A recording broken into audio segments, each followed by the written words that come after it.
12 ربیع الاول کے دن کو ہمارے ہاں عید النبی کے نام سے منائے جانے کا کچھ عرصے سے رواج ہوا ہے۔ یہ رواج کچھ زیادہ پرانا نہیں ہے۔ جہاں تک لفظ عید کا تعلق ہے، اس کا انطباق تو اس پر کوئی غلط نہیں ہے، صحیح ہے، اس لیے کہ لغوی طور پر عید کے معنی ہے بار بار لوٹ کر آنے والی شے یا خوشی، ہر سال آنے والی۔ عید الفطر ہر سال آتی ہے، عید الاضحیٰ ہر سال آتی ہے، عاد یعود، لوٹنا، تو عید اسی سے بنا، لوٹ لوٹ کر آنے والی، پلٹ پلٹ کر آنے والی۔ اس اعتبار سے تو یہ یقیناً یوم عید ہے، لیکن یہ اصل میں اس کے لیے اس کا استعمال جو ہے یہ بہت ہی تھوڑے عرصے قبل شروع ہوا ہے، یہ کوئی قدیم بات نہیں ہے۔ اول تو یہ کہ حضور کی ولادت جو ہے 12 ربیع الاول متفق علیہ نہیں ہے، حضور کی ولادت کی تاریخ طے نہیں ہے۔ مہینہ تو طے ہے کہ ربیع الاول تھا، اس میں کسی شک و شبے کی گنجائش نہیں، لیکن تاریخ متفق علیہ نہیں ہے۔ بلکہ میرے نزدیک اس سلسلے میں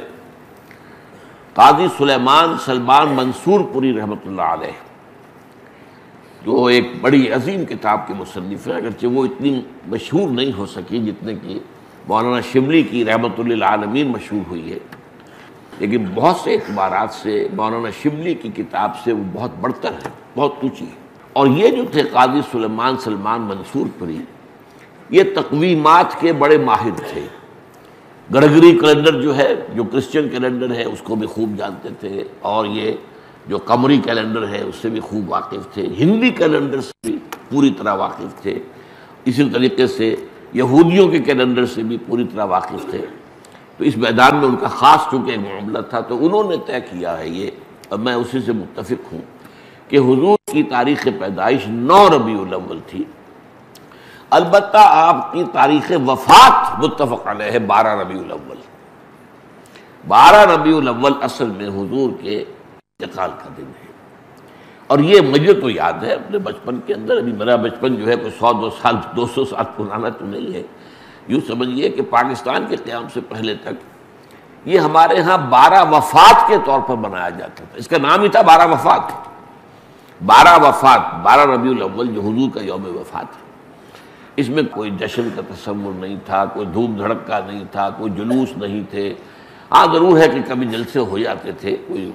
میلاد کی محفلیں ہوتی تھیں، لیکن میلاد کی محفلیں جو ہیں وہ صرف یوم ولادت کو نہیں ہوتی تھی،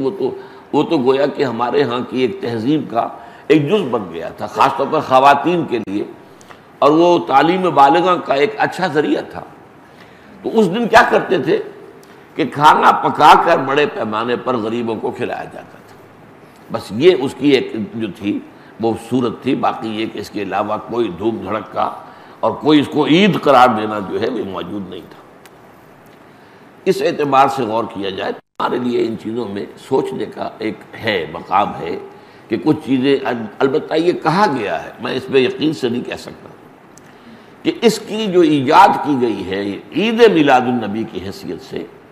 ان کے موجد جو ہے مولانا احمد رضا خان بریلوی ہے۔ اس کی وجہ کیا تھی؟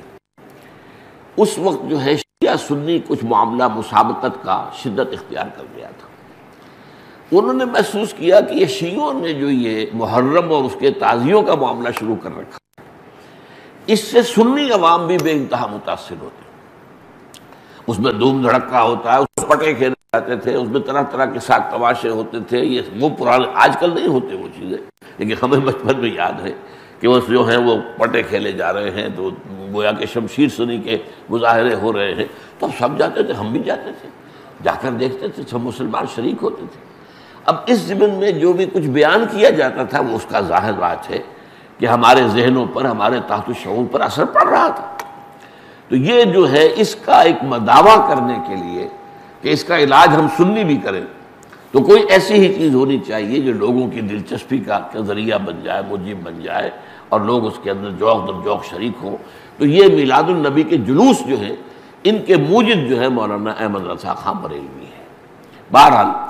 یہ بات تو میں نے ایک ٹیکنیکل انداز سے آپ سے کہی ہے، بہرحال یہ دن خوشی کا دن ہے، ولادت کا دن ہے۔ تو یہ چند باتیں تو میں نے کی ہیں آج اس عید میلاد النبی کے نام کے حوالے سے، اس کا پس منظر کیا ہے۔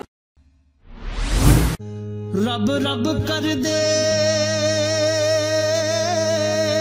بڈھے ہو گئے اتے ملا پنڈت سارے رب دا کھوج کھرا نہ لبا